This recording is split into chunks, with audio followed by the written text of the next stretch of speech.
Igbo bụ Igbo, soro m ka anyị mee nhazi nlekọta anụ arụ m nke a kpọrọ skincare routine n'olu ndị iti. Nke mbụ bụ na anyị ga-eji ncha dị nro nke a kpọrọ soft n'olu ndị iti were sachapụ ihu anyị ka anyị ji wepụ unyi. Na ihe nkiri a, eji m ncha ihu a na-akpọ CeraVe wee sachapụ iru m maka na o nwere ihe mmerụ ahụ dị m n'iru m chọrọ iwepụ.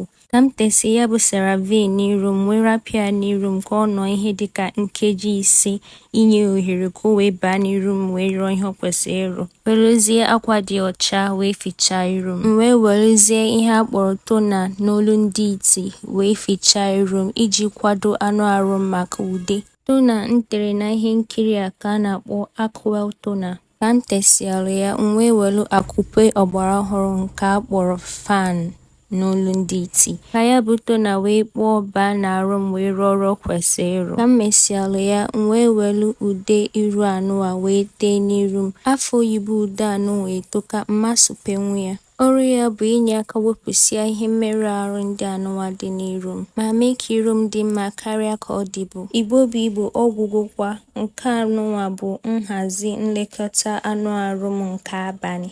Ngwaọrụ nlekọta anụ arụ ndị a nke a kpọrọ skincare product n'olu ndị iti amaka ka ọ dịnụ.